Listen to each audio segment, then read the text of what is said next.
Mùa hè xanh Hu Tết 2025, hành trình kết nối những trái tim yêu thương đã trở lại.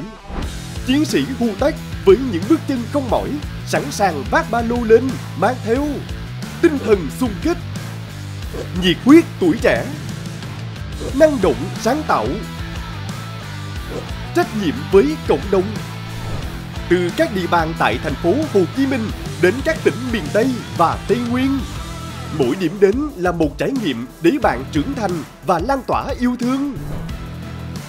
Nhận đăng ký đến hết ngày 17 tháng 6.